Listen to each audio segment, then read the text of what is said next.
Your first aid kit series. I'm an avid attendee of these past series. I'm excited to be here to announce today.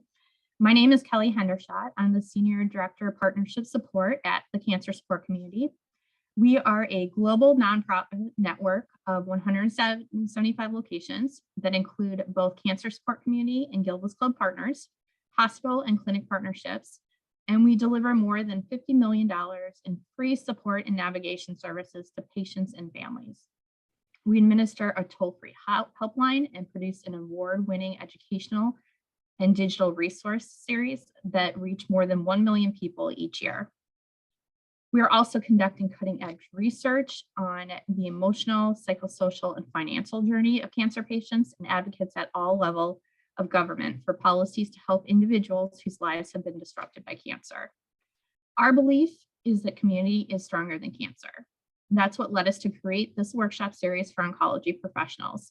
We recognize that you, the cancer community, are on the front line of care. The care you provide impacts cancer patients, survivors, and caregivers from the moment of diagnosis and through the end of life. We thank you for your commitment, your passion, and for your compassionate expertise. And so now it's my pleasure to introduce our presenter, Dr. Sarah Burgamy. Sarah Burgamy is the founder of a private practice in Denver, Colorado, Phoenix Rise, with specialty offerings in identity development, sexual minority competence, as well as transgender and gender diverse issues with adults, adolescents, and children. After receiving her degree from the University of Denver Graduate School of Professional Psychology in clinical psychology with an emphasis on child and adolescent development, Dr. Burgamy has instructed courses as an adjunct assistant professor at DU in the psychology program, and as well as in the International Disaster Psychology Master's Program, which focused on arenas of development and culture, LGBTQ plus cultural competence, and cross-cultural analysis. And I just get tired hearing your background, your educational background. That's a lot of work.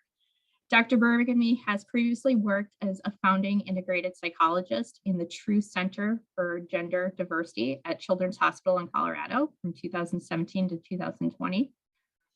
And Dr. Burgamy has served on the board of directors for the Colorado Psychological Association since 2008 and is a former chair of the Society for Advancement of Multicultural and Diversity as a division of the CPA. So welcome, Sarah. I always feel bad when you all have to read a bio, and it actually makes me tired. So I join those of you who said you're here this morning or this afternoon. It's still morning where I am, kind of. I'm in Colorado, and you said you're tired. I welcome you. Bring your tired. Bring all your feelings. Thank you so much. I'm very humbled to be invited to speak to you all today.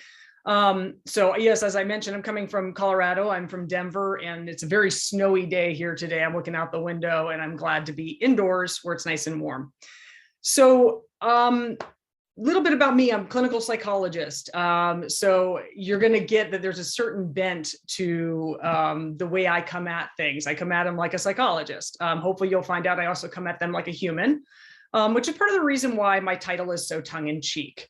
I call this help, my cape is way too tight. For those of us that work in healthcare, which I feel like everybody here is touched by healthcare somewhere, I think there's sort of a commonality that I often find in community with folks in healthcare, which is people come into this because they genuinely want to help other people. I used to joke with folks, I'm like, if you're getting into mental health because you were wanting to make the big bucks, I always joke they should go down the street to the business school and maybe, design a widget. So we all want to help, and that desire to help, and whether or not we feel like we are effective in that, whether there's obstacles in our way, everything has something to do with whether or not that superhero cape starts to feel more and more tight around the neck.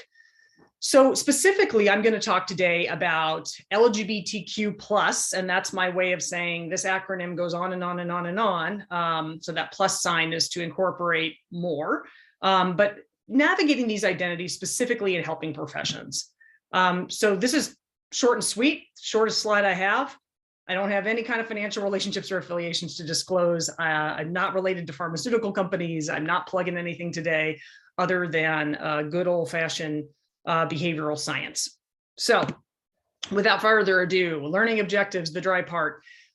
Just going to let you kind of read these to yourselves, but basically what I want you to know is I'm going to spend some time kind of setting the stage and looking at, what exactly is this thing called burnout? What is it when we start to get under the gun so much that we just don't feel like we're performing well, or we're worried that we won't be able to continue?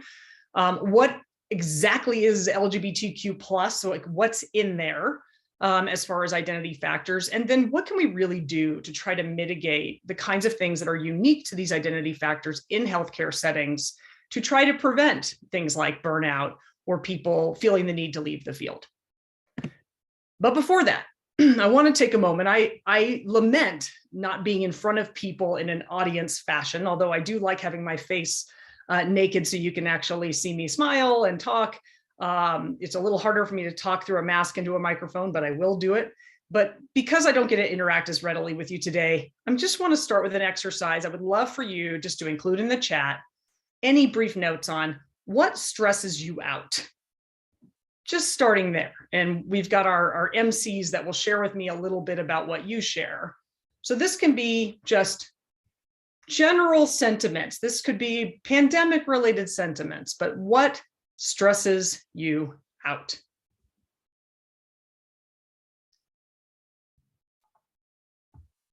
A lot of great words coming through: uncertainty, taxes, a lot of projects happening at once, not enough time, clutter, mixed messages. I apologize, I'm skipping around to people. These are coming in quickly. Lack of support and initiative. Again, not enough time, inconsistency, over planning. My favorite, bad coffee. That's a good one.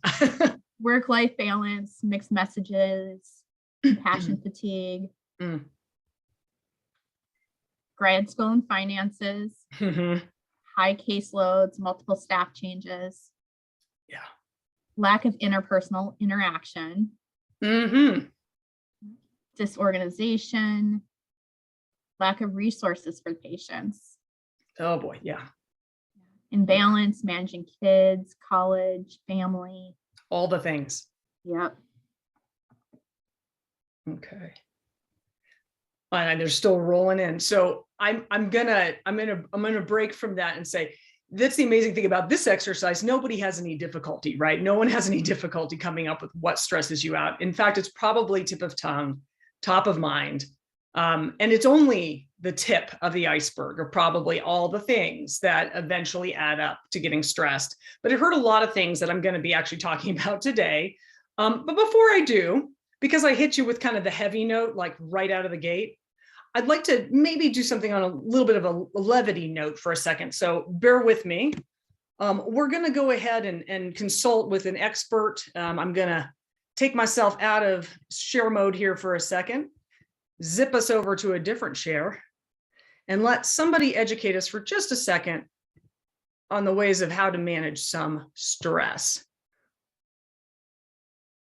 So what I'm going to do today, I want to start today with a breathing exercise. Everybody up for that? Everybody take a deep breath in. Big breath, good. And then breathe out through your mouth. Someone had garlic, but that's okay. Wonderful. Doesn't that feel good? Doesn't that feel good? We forget to breathe sometimes, and I think today is very important. I want to remind everybody it's National Stress Awareness Month. In case you're not aware enough of your stress, all month long, you're supposed to take all the stress you have, your job stress, your money stress, your life stress, and then you just eat. I'm kidding, I'm kidding. You drink is what you do. No, I'm kidding. No. I'm kidding again. You smoke is what you do. No. You gamble is what you do. I could go on and on. No, there are better ways to deal with your stress. I've talked about them before. You can meditate, you can exercise, you can come here. I'm a delight, you know.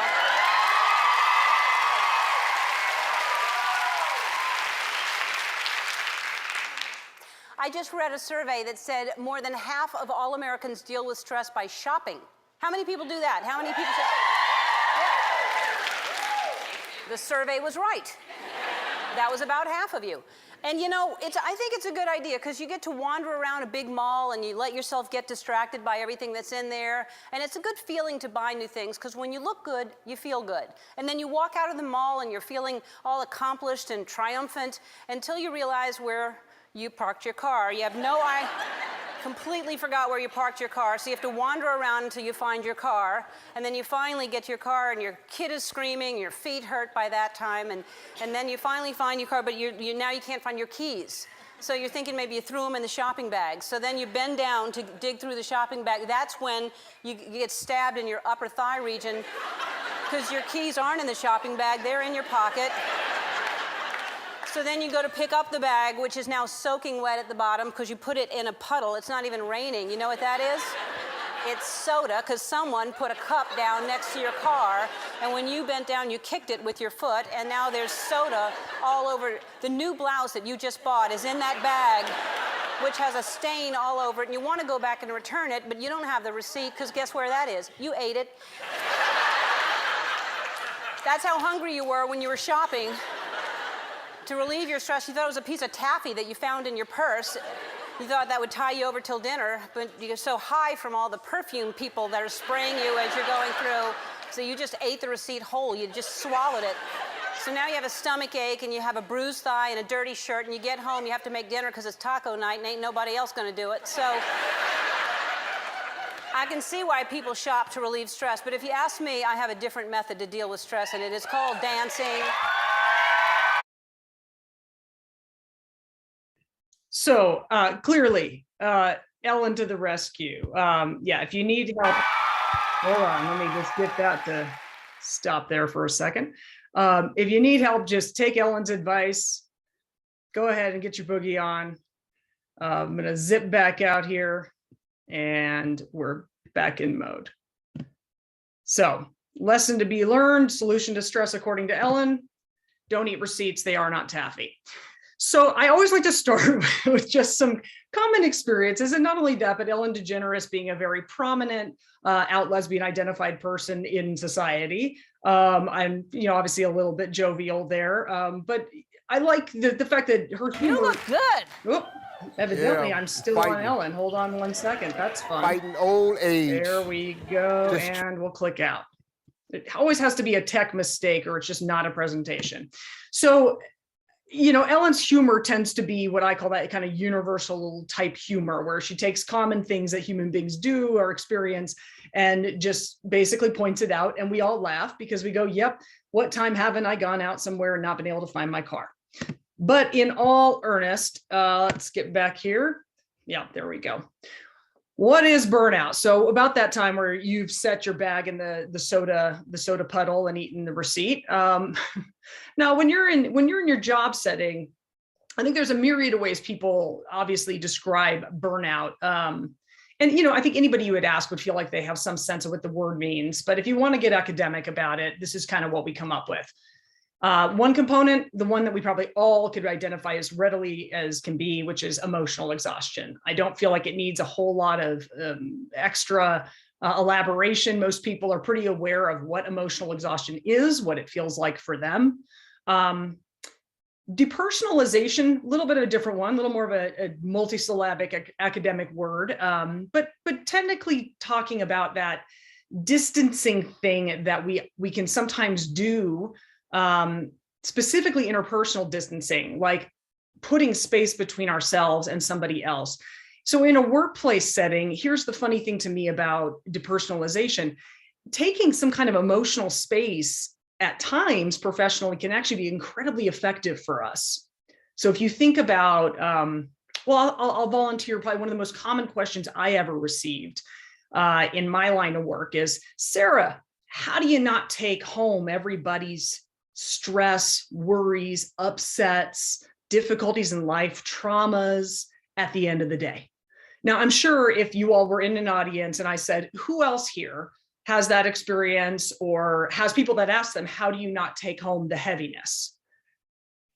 And most of us, the answer is usually not really all that sophisticated. I certainly know that when I interviewed to become a psychologist, I asked that question because I was genuinely curious how I was going to survive in a field where my job was to basically invite people's stresses, worries, hardships, and sadnesses into the room.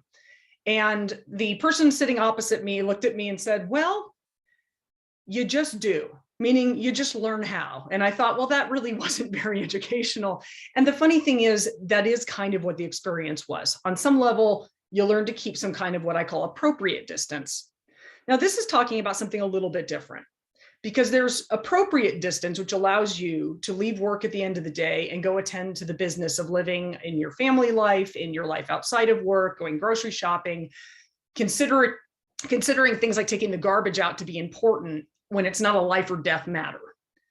So it allows us to live on a different plane and switch between those planes. But there is a time where this becomes less functional, which is when you lose contact, empathetic contact, or that ability to attune to others because you're taking so much distance to protect yourself. Moving along, feelings of effectiveness, lack of personal accomplishment, I think these speak by and large for themselves. So this has got to be one of my most favorite graphs in all of science. And it's not specifically this complete graphic with this little juris person in the middle there, nor would I necessarily say that this, all the descriptors along this bell curve are what I would necessarily talk about in terms of burnout, but it does land where I think it kind of lands. In performance psychology, the Yerkes-Dodson law basically just says you need some pressure to be able to perform. In this graph, it's basically pointing out you need some pressure, and the ability to cope with that pressure is actually part of performance.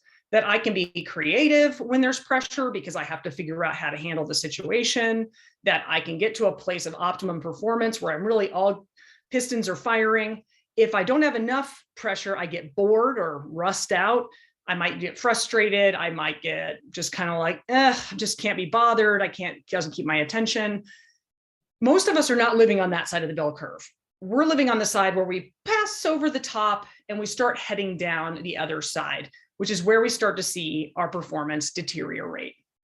So these, in some ways, I think are a lot of things that we will look to emotionally and say, these are tells for people around emotional exhaustion. When I start to feel really irritable or anxious or really tired every day, even though I'm keeping up my sleep and I'm eating well, until we reach this point of burnout. So I think everybody probably has. I would offer to you, if you don't know what your tells are, definitely spend some time just kind of thinking to yourself, in the times in my life where I've been perhaps the most stressed, what was true of the way I behaved, felt, even physiological symptomology. I have no humility. I mean, I do have humility. I don't have any kind of difficulty sharing with people my own tells. Things like I get jumpy when I get overstimulated. So my nervous system gets overactive where every little sound makes me jump. That's when I know it's probably time for a breather. And if it's really bad, I'll get little tingling in my face. That's when I know the stress has gone way too high. So I would encourage you to learn your tells. Okay, so specific to the arena of sexual orientation and gender diversity, when talking about these kinds of issues in healthcare, I like people to consider under depersonalization, when I talked about that emotional distancing from others, there's a unique history to consider, especially in mental health and healthcare around sexual orientation and gender diversity. Namely, these aspects of human identity, up until a pretty contemporary point, were in the diagnostic manual of mental disorders and disease.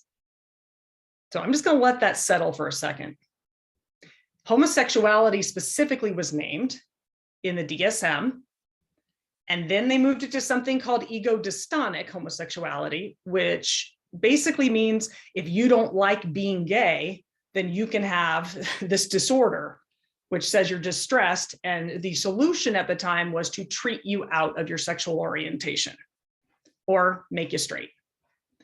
Now, for some of us, that doesn't feel so far away. For other people, it probably sounds pretty radical. Like, what do you mean? Because science and our healthcare field in general has shifted and actually sees, I'm talking about sexual orientation in this particular moment, but sees this as a healthy variation of human sexuality. So being gay, lesbian, bisexual, pansexual, all these different identities are seen as just variation along with being heterosexual in human experience, not a pathology. Now I turn to gender identity.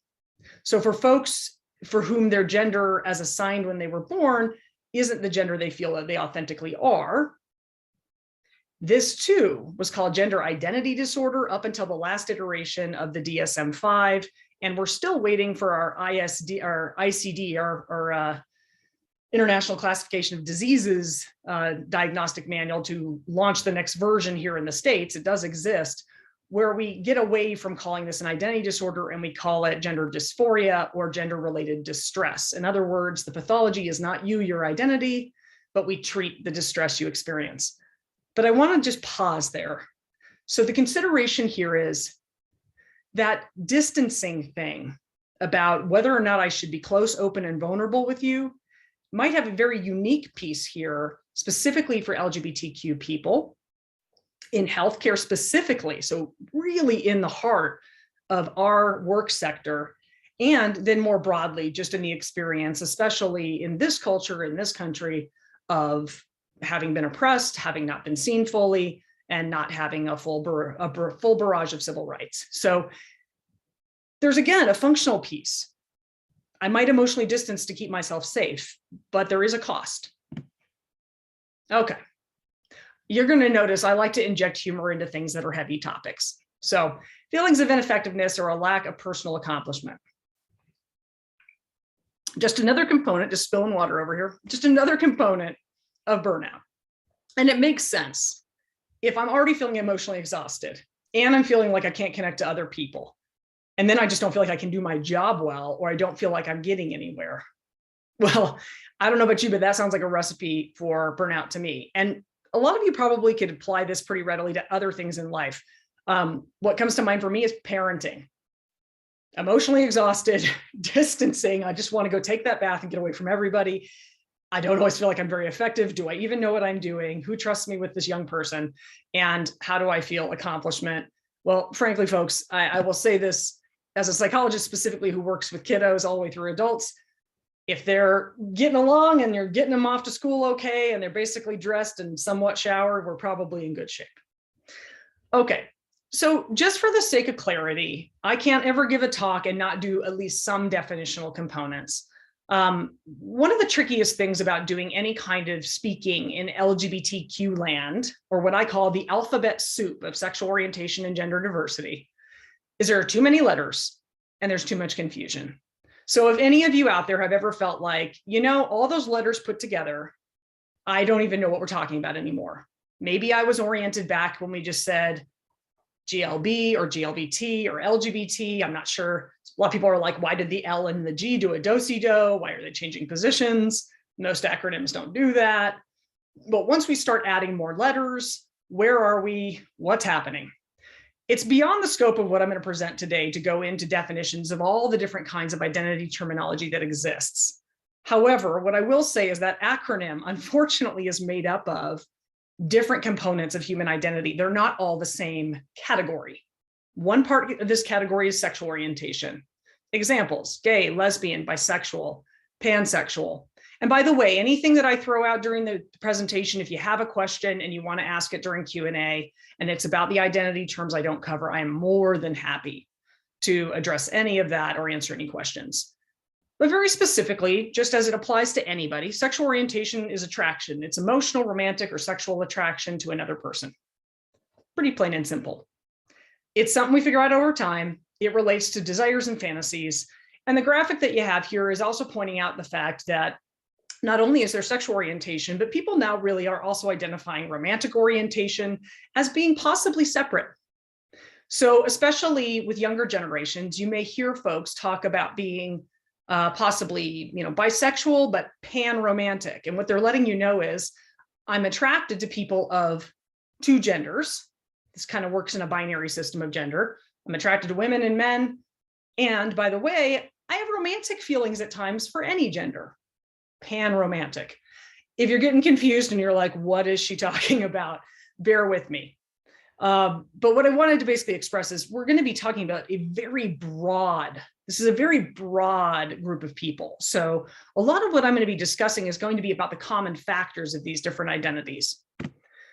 So just to kind of get us, quote, oriented.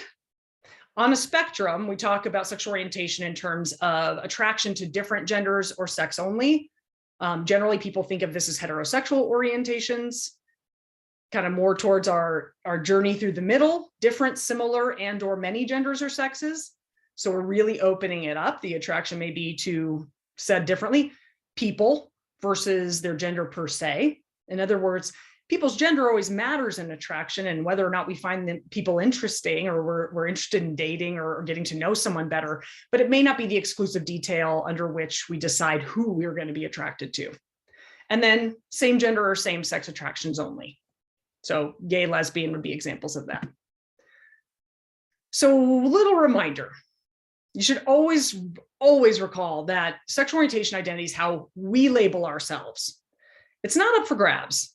And this is sometimes tricky when we're having conversations. I think specifically in multidisciplinary settings in healthcare, where somebody starts describing a patient or a client and saying something about, they've got their same-sex partner, and they're like, oh, and you think, oh, that's a female person and they have a same-sex partner. So they're lesbian. Sometimes we think we're clarifying. We think that we're offering up something to say, hey, I think I understand what you're saying. I would just remind you that whatever language somebody uses in a setting, whether it's your colleague, your patient, your client, your family member, that's the language to be used. We label ourselves. Labels are not something we give to other people. So that could include any number of assorted labels that I'm not covering in exhaustion today. Just because somebody labels themselves in a certain way doesn't mean you should ever assume you know how somebody's going to identify simply based on the way they appear, how they express themselves, and so on. So briefly, what I like to do, because it's the easiest thing for me to do to play it safe, is use myself in this brief little exercise. So for a moment, I am actually going to invite you to do exactly what I just told you not to do. So that is, I'd like you to go ahead and guess my sexual orientation. And I'm inviting you, I'm going to be very, very articulate about this. I am inviting you to put labels on what you think my sexual orientation might be. Now, quick reminder, I actually don't want you to think very hard. I happen to know all of you have a frontal lobe, and it's probably doing this thing where it's going, well, that is not an appropriate question. And she's got done telling us we're not supposed to do that. And what is she doing? This is tricky. Is she trying to play a trick on me? I don't want to do this. Well, I should not make any assumptions because that's what it says on the slide, and so on and so forth. Please don't use your higher order brain. I just want you to use the part of your brain that when you came on the screen and you took me in, heard me start speaking, your brain probably barfed something up and said, snap judgment. I think Sarah is. Okay, I see the chat lighting up there. So I am going to invite at least one of our MCs to let me know what are some common guesses. So I'm seeing queer/lesbian, queer, beautiful, pansexual, asexual, trans female, queer, lesbian. Okay, so we got a lot of different labels, a lot of different words. None of my business. None of my business. Yes, but I invited you, but you are right, and I invited you. So the reason I use myself, obviously, is because there's no danger in me inviting you in when I've done this. I'll just let you know I do this all the time. And I handle my own mental and emotional health, and so I feel like I'm in good shape for any of the guesses. Now, I will go ahead and offer that as far as I know, because sometimes I slip, I don't think I offered any details about my personal identity when I came on the screen. Even my bio that was read lets you know about my interest areas and my professional activities, but it didn't say Sarah is specifically this, which means you've used other kinds of information to surmise something, which is incredibly human. It's what we do. So that's what I love being a psychologist. I'm all about the brain. Our brains are designed to go out and sort of identify things for us. There's an evolutionary component to this, which is safe, not safe, might be okay, approachable, not approachable. I mean, it's trying to keep us physically safe and emotionally safe and get things done. But my guess is that there are some cues, probably visual, maybe auditory, that you responded to in making those guesses. So just for a moment, wanted to see if anybody's willing to go ahead and tell me, what data did you use? Best of your knowledge, when your brain barfed something up, what data was it using to make that guess? Sarah, while people are putting in their responses to that, we did get a request for a definition of queer. Ah, yes. So that's also a really common question, because I'm going to give you the definition that is so unsatisfying is there's not just one. So when somebody uses the term queer, which I will quickly point out, queer falls under that umbrella of a reclaimed term. So most of us are aware, especially here in the United States, it has often been used, it was used as a weapon, as a linguistic weapon. To call somebody queer was not a compliment. It was basically somebody saying, you're this thing you don't want to be. And it usually moved in the direction of a sexual orientation kind of comment, or a presumption of somebody being something other than heterosexual. We've got all kinds of things like games as a kid called Smear the Queer, where you basically say, you're the queer person and we all tackle you, and that's the game. Not very sophisticated, by the way. I'm a little more partial to things that have more steps. But the word queer itself, if we go definitionally, is going to mean different. It's sometimes going to mean odd. Often, like in England, people use the word to mean weird, odd. It doesn't necessarily have a connotation around sexual orientation. In our house here, queer basically got reclaimed into community, and people use it to let you know there's something about my identity, probably in the realm of sexual orientation and or my gender, that is not as you assume, or not what you necessarily would expect according to what's sort of dominant in our culture. So that's a lot of jargony academic words to basically let you know that when somebody uses the word queer, they're letting you know they probably have membership in this alphabet soup of identities, but they're not really giving you much else. So if it's somebody where you feel like you have an open dialogue going, you might say, I'm familiar with the word, but I know it means different things to different people. May I ask you what it means to you? It depends on the context, certainly, but if you're working with somebody in a healthcare setting, I would say it probably is important to go ahead and say, I'm familiar with the word queer. I know it can mean a lot of things to a lot of people. I'm curious what it means to you. So that's my best way to answer that question without giving you something that's really a too tight definition, because people use it pretty flexibly. Thank you for taking a moment to answer that. And I do have responses to your data question. Great. Tell me the data. Hairstyle and dress, appearance, voice, using she, her, hers, hairstyle, passion for LGBTQ plus education, and your great suit jacket. Thank you. Visual and voice, movements. You bet. My LESDAR. My LESDAR, very nice. Yes, that gaydar, LESDAR, that's helpful stuff. All right. Thank you for participating in my uncomfortable exercise.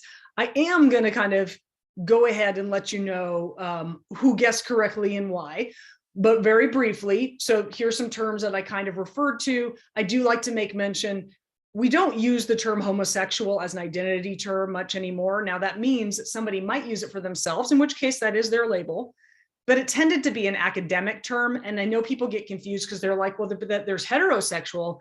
Keep in mind, heterosexual never had a negative connotation. In society, it's never had the same kind of visceral use that homosexual had.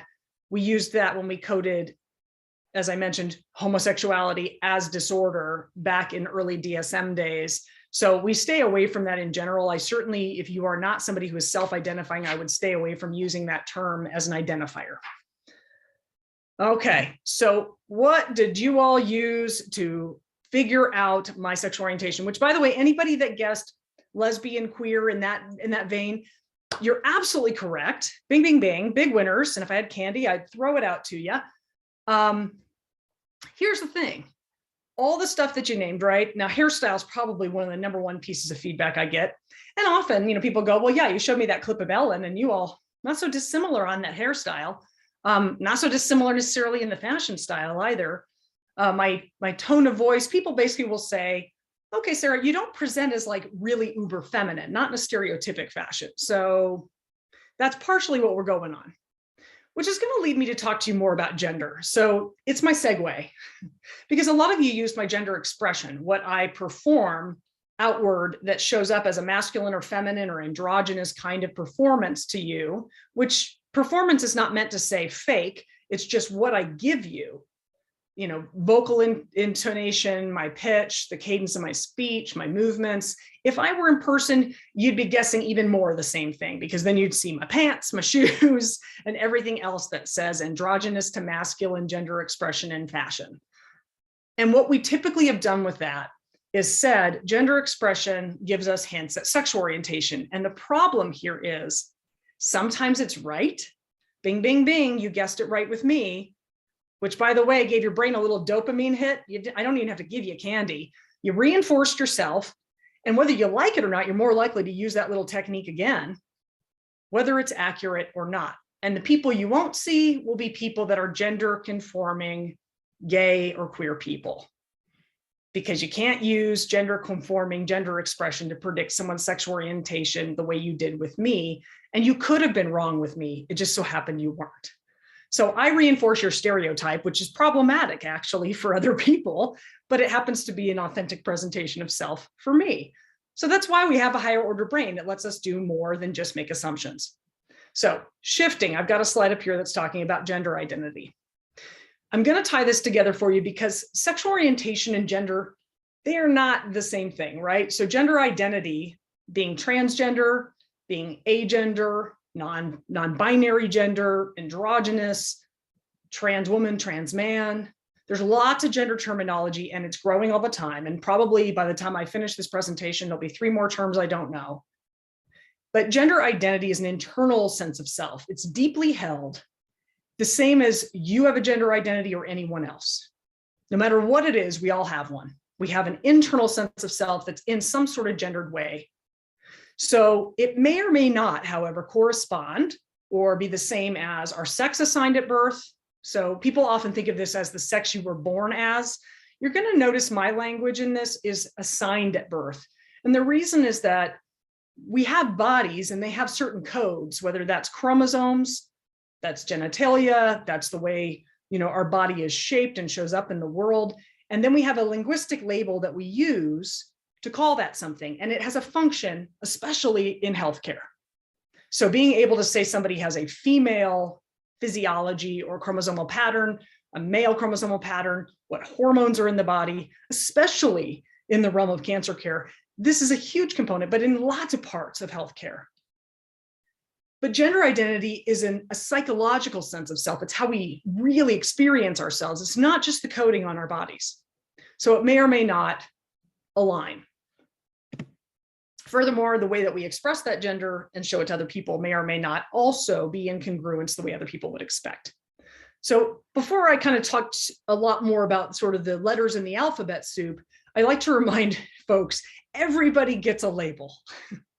So if you are somebody whose gender identity feels congruent with your sex assigned at birth, said differently, if you were assigned a sex at birth, in my case, somebody said, it's a girl.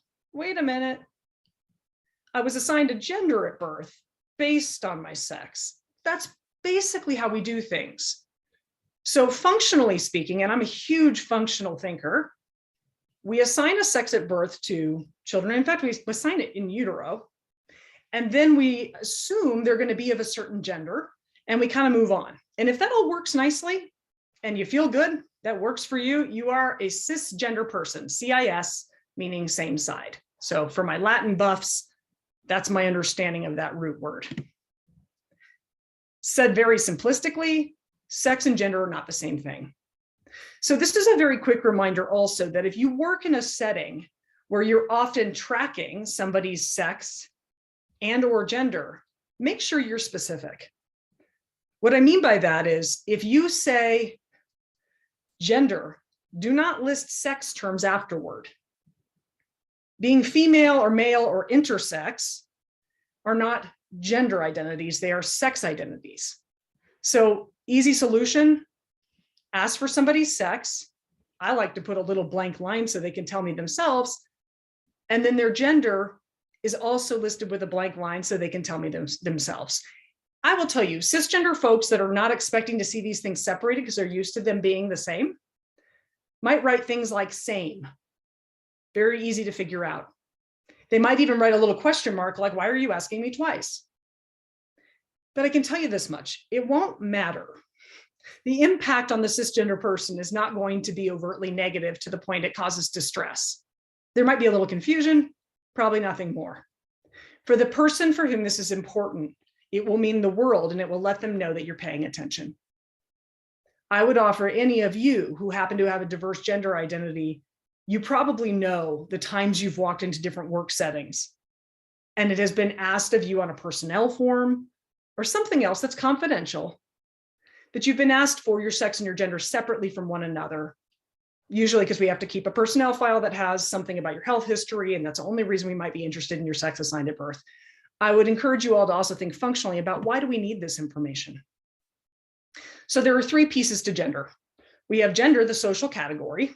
I'm presenting you with our current sort of dominant gender system, which is binary. So you get one gender, man, woman, girl, boy. Gender identity, which I told you is that internal sense of self, deeply held. And gender expression.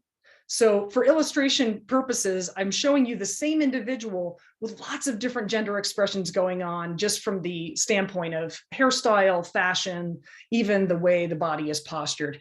And what I love about this is how remarkable it is at how it changes your lens on how you see someone. So this is my schematic for this, to try to understand how do they intersect. We have a social category of gender, which is culturally relative. That means whether you're in this country or elsewhere, there's probably a gender system, and there are certain things that are stereotypes of masculinity and femininity or some combination. There's gender identity, which is going to be held internally. Gender expression is what I call our social gender currency. So when people were saying, well, Sarah, it's your hairstyle, your gestures, your smart suit jacket, even your lesdar is picking up on some things. This has to do with how you read the different values in what I'm giving you in gender. In other words, if I had the same appearance today, but I had a very thick, dark, shaggy beard, your brain would zip over to a more masculine assumption. I know this because I've done this way too many times, but beards or facial hair have really high gender currency. They have more value. I could have the highest pitch voice, be wearing the most feminine outfit ever, but if I have a very thick beard, your brain does not say woman, it starts screaming about the secondary sex characteristic of the beard. So that's what I mean by that has a differential value. And all of the things matter. However we present ourselves, when someone takes us in, we experience all those pieces together. So that's why my voice alone won't push you one direction or the other, and my hair won't push you one way or the other until you combine it with other factors. And then there's enough value there that you kind of go, something different's happening. And right here at that intersection, fancy Venn diagram, is the gendered sense of self. In other words, we all walk through the world with a gendered experience that involves the culture we live in, how we see ourselves or experience ourselves, and then how we actually show or don't show that to the world. So what does this have to do with what we're talking about today? So this is the system we kind of live in. It's a binary system, and there's an immutable assumption that it works this way. How does it work? There's two categories in gender. So a gender regime, and if I just use the word regime, because I like to go ahead and I love to use Merriam-Webster any chance I get. A regime is basically a pattern, an action, something that happens regularly, we expect it. Orderly procedure, rule of management, form of government, power, period of rule. You're going to get the sense of regime has some components. It's an organized system of something with power involved, whether that's a military regime, a political regime, or a gender regime. So what? Why do we care? So when we're talking about healthcare and LGBTQ plus identities, the reason we're going to start caring is because it has a very ready valence on how we are going to experience being in the workforce, how we're going to experience the work we do and ourselves in it. So in essence, there's a system of valuation of identity that takes place in our society, and it's certainly not limited to sexual orientation and gender identity, but it has a lot to do with what we see, and what I mean see is sense of somebody's identity and what we don't. In other words, what's the stuff that's sort of available to be read and what's not available to be read? For people that have identities that may not be readily visible, there is a sense of, am I actually seen accurately? And furthermore, am I seen accurately and respected? And I'll go a step further, because I don't know about you all, but early on in like diversity work, especially around things like LGBTQ identities, it used to be the goal was this word tolerance. We wanted to get everybody in a workplace to tolerate identities. I want to let that sit for a minute, and I also want a sip of water. Does that sound like a good end game? Does it sound like tolerance would be a good place to land for health and well-being in a work context or anywhere else? I'd offer to you, we've moved way beyond that as a point of an objective in any kind of community setting. We want to go way beyond tolerating each other to a place of respect. And if at all possible, celebration.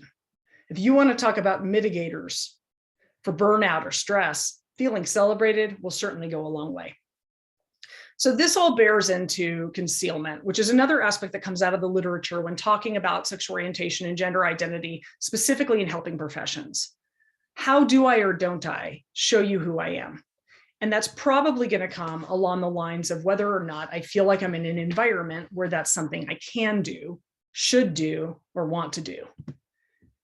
So cis sexism, which you cannot say 3 times real fast, and cisnormativity. This is basically referring to the fact that most people understand what heterosexism means, which is basically a valuation of heterosexual relationships and sexual orientations above others, or the expectation that that is, quote, the norm. Cissexism is the expectation that folks will be cisgender, that your assigned sex and your gender identity will be congruent the way everybody expects, or the cisnormativity. So essentially, cisgender being more correct, lots of air quotes, than any kind of a transgender identity or diverse gender identity. For the most part, I'm going to offer you the majority of environments that any of us probably work in or move through have this quality to them. There is an expectation of that gender regime. And so I haven't really coined this anywhere other than my own mind, but I call this the sandpaper effect, which basically talks about how the little experiences in life, which people often will refer to as microaggressions, although I'm talking about something even on a smaller level than interpersonal interactions. I'm talking about whether or not you see your identity reflected to you in day-to-day life. So I'll use an example. If you're in a setting, I'll use a very specific example. When marriage equality became the rule of law across the United States in 2015 with a Supreme Court ruling, a lot of folks were like, yay, okay, fantastic, perfect. Like we've really arrived, which meant anybody could get married to another person, inclusive of any gender identity. However, if you then went out to try to go plan your wedding, chances are that when you got the brochure or the video of the different places you might be able to pick from, all the imagery you saw had a bride and a groom over and over and over. Now, for many people, that wouldn't really register as anything else than, yes, weddings. I mean, when I say wedding, a lot of people think cake topper, groom, bride. That's what comes to mind. If you go to the wedding expo downtown, which we don't do right now because of COVID, but if you went back in the day, chances are you saw a lot of representation of heterosexual relationships. So the person who now has the right to marriage equality, to getting married to somebody of the same gender, is not experiencing that information on a day-to-day, moment-to-moment basis. So it's like fine-grained sandpaper. When I first start rubbing that on my skin, no big deal, just feels a little rough. When you keep rubbing and you keep rubbing, eventually it gets raw and sore and injured. So it's an additive effect. Over time, we can get, quote, sanded down. So how does this show up? Well, in workplace settings, even when we work with patients and clients, Do we ask and have open acknowledgement of the variety of relationships and a variety of family structures and relational structures? Or do we ask pointed questions that show an assumption of cisnormativity or heterosexism? Do we have pictures out? Are people putting pictures out on desks of significant others? Do you bring, loved others to workplace events? Do you feel the need to regulate the way you express yourself at work? Or do you feel like, how I am is how it all is? Again, if you're cisgender, you probably don't spend much time on this, but somebody who is contemplating whether or not their visibility as someone gender diverse or somebody who may have a queer identity in some fashion is going to spend more time thinking about what do I and don't I make visible depending on my perceived safety. So there's very unique considerations to how you walk through your workplace that go beyond whether you're somebody like me that basically gets, quote, seen as queer. So I'll own that. Even if I don't use that label on myself all the time, people know I seem to exist somewhere in this alphabet soup because of the way I gender express. But for my wife, who presents very feminine, unless she makes her identity known, it's not visible to others. Now, what's interesting about this is some people will refer to that as sort of passing privilege. If she wants, she could walk through the world and people will assume she's straight on the basis of her gender expression, which is always fascinating because the two are not the same. But people assume that if you are feminine in nature, you're also probably conforming to other social systems like being a heterosexual person. But that also means the sandpaper effect of not being seen. Why do people conceal at times and disclose at others? So this brings up another fantastic academic model. So the minority stress model essentially says exactly what we've been talking about, which is there are distal and proximal factors that people in target identities versus people in non-target identities like being white or heterosexual or cisgender experience different stressors. So in this case, when you take the minority stress model, which was originally thought of by Meyer, and then it was kind of extrapolated for people of different gender identities by some dear colleagues of mine, you're going to start looking at the way your minority status interacts with not only like specific stressors like what's happening on the landscape of workplace protections and prejudice, discrimination and violence, but it also takes into account general stressors. So when you all were naming things like, when things aren't consistent at work or things are cluttered or I have too much work or the kids, I don't know what to do with the kids, like the general stressors that many of us experience piled on top of minority stress, we start to get a compounding picture. Then we bring that into the proximal, which is internalized experiences. So anticipation of rejection. If I were to disclose my transgender identity, would I or wouldn't I be accepted by my coworkers, by my employer? If I got fired, would I have to wonder if on some level it was because of my gender? Even if there's a policy here that says they can't fire me on that basis, how do I know for sure? Maybe I should conceal things. That takes energy. Finally, we know that there's positive and negative outcomes depending on whether or not we feel like we're able to be authentic and disclose or be celebrated and seen. Okay. So I'm just going to let you kind of take a look at these quotes, but this is basically talking about, in my view, the cognitive and emotional labor of concealment. So some of this is stuff that you all volunteered, which I asked for, by the way. Again, I asked for it about how you coded me, how you decided how I might identify, which has to do with how am I showing up in the world? So if I were exercising concealment, I'd have to do something a lot different. That would be the rule for me. I would have to come up with a different way of showing up in the world to not be seen in my identity factors. I probably also shouldn't present on LGBTQ plus issues so much because of that, quote, guilt by association. But the individual who needs to do this has to do it over and over, but every time they do it, they're also aware of the deception involved, of the not being fully authentic. And that has its own wear and tear. And it reinforces a sense of not being worthy. So it's not a small factor. Concealment has a huge cost. On the bright side, there are mediating variables. And like a good little statistician, I like to read up on studies that let me know what they are. So I start with the more general. A lot of you mentioned, like, when there's too much work, too many patients on my docket, and so on and so forth, that can lead to burnout. Right. Reasonable workload. By the way, that's going to be idiosyncratic, right? That's going to be different for different people, probably at different times and in different contexts. Workplace heterosexism and cissexism is a contextual factor of, is the environment in which I work giving off this vibe by nature, which I'm going to tell you, because these dominant identities of being cisgender and heterosexual are dominant identities, in order to promote a workplace where people get the message loud and clear that everybody is warm, welcome, celebrated, you have to go above and beyond, because you basically have to neutralize what already exists, which is, we are not neutral settings. The world at large is not neutral. When we walk through the world, whatever the dominant kind of cultural regime is dominant.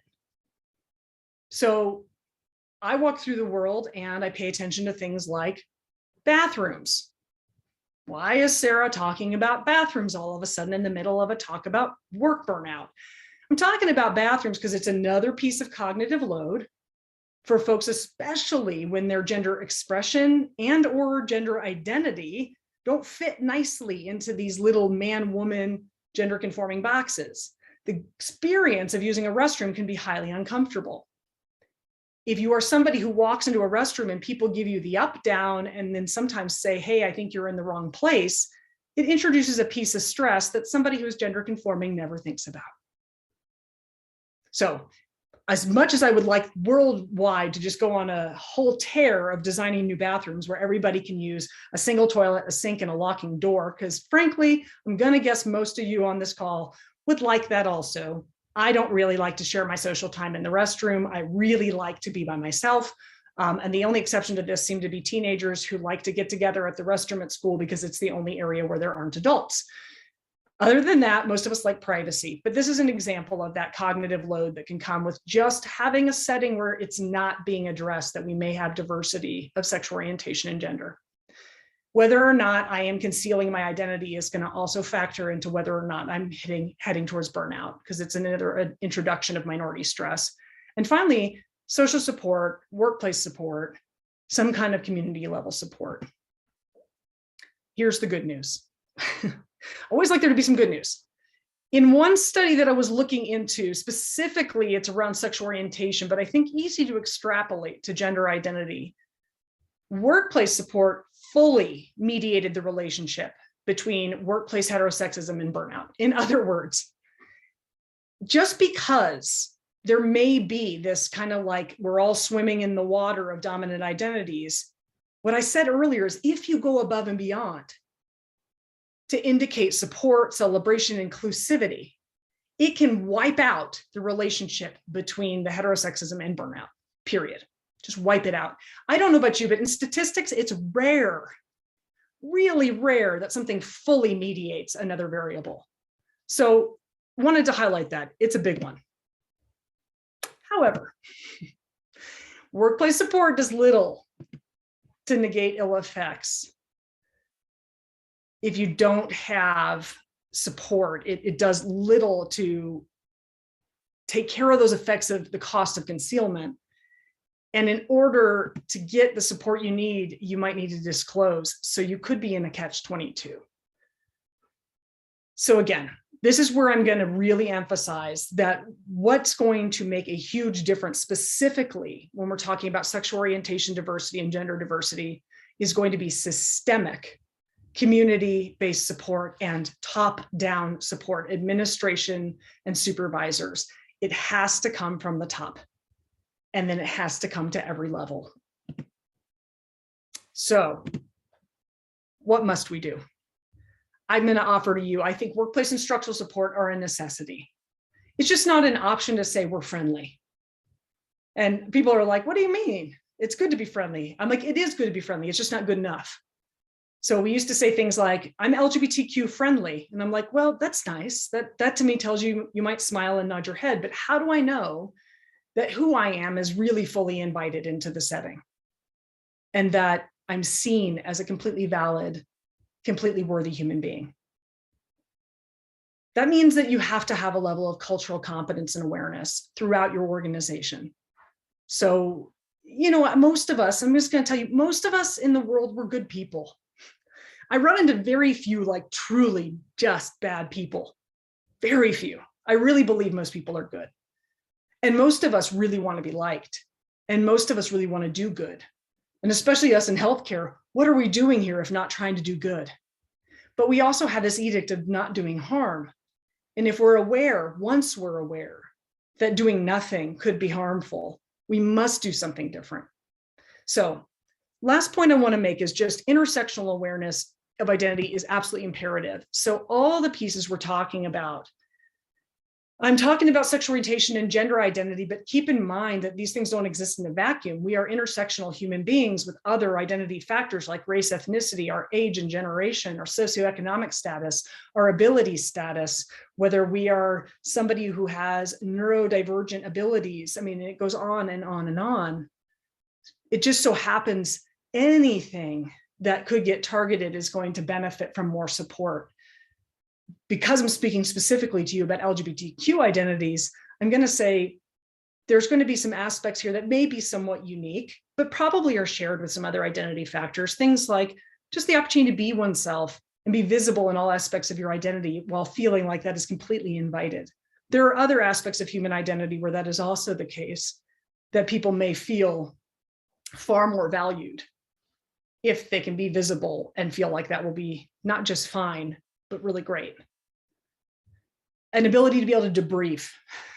I think this really calls for, you need to know where your safe zones are. And I don't mean safe zone like a completely safe space. I mean, who are the people in your community, in your organization, who you know are competent and aware and would be somewhere that somebody can go? And how are your people coming in, especially if you have new hires, going to know who those folks are?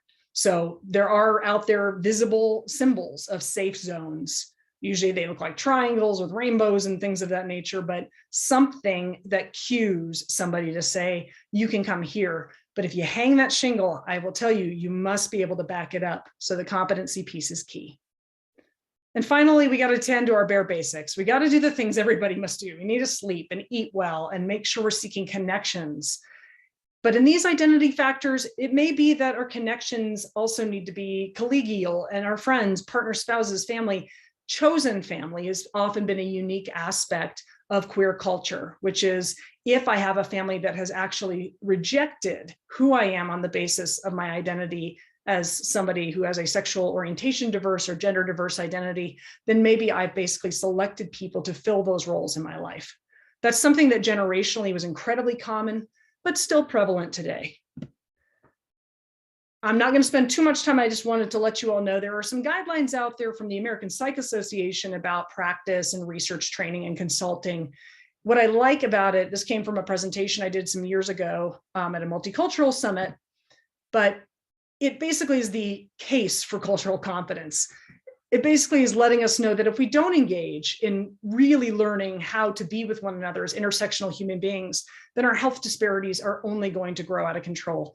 That's applicable to our patients, our clients, and to ourselves. So here's this terribly cumbersome graphic, but what's nice about it is it does bring us back to the idea that everything has a mutuality. We've got our own definitions, and then we have the ways that we move in the world with our professional identities, and that's impacted by our communities, and then our institutions, larger social context, and so on. And all of these things move together at the same time. So even though it's a lot to take in, I think it really does actually capture what's true about walking through the world with all of who we are in our unique contexts. And I like to leave you with a little bit of some comments from Audre Lorde, because she's a personal favorite, because she really speaks to this aspect of intersectionality. Battling racism and battling heterosexism and battling apartheid share the same urgency inside me as battling cancer.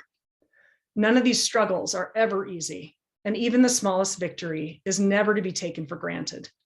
Each victory must be applauded, because it is so easy not to battle at all, to just accept and call that acceptance inevitable. So in brief, competency, awareness, leadership. These are the components that I would offer to you. If we had to boil everything down, this is what you need to help mitigate those pieces that could lead to burnout and losing some of our best talents. So I'm hoping that some of this resonated with you all. And with that, we are at question and answer. Sarah, thank you so much. I am so impressed by your engagement just online, so I can't imagine what you're like in person. Hopefully we'll have the pleasure one day. But again, I just wanted to say thank you. And thank you to everyone who was able to attend today. We are a little bit over time, so we're actually going to skip the question and answer for the moment. I have placed my email in our chat, so if folks do have questions, please feel free to email me, and Sarah, I'll get in touch with you. I know there's been a couple already, so we definitely want folks to get those questions answered. And again, just for everybody, there is an evaluation link in the chat as well. So if you're interested in receiving CEs, please make sure you fill that out. And yes, Sarah, thank you so much. We have one more session coming up next week with actually one of Sarah's colleagues. So I'm sure she'll be just as fabulous as Sarah. So that link is also in the chat, and everyone will receive an email from me after our session today with that as well. So again, without further ado, Sarah, thank you so much. And everybody else, have a great rest of your day. Thank you all.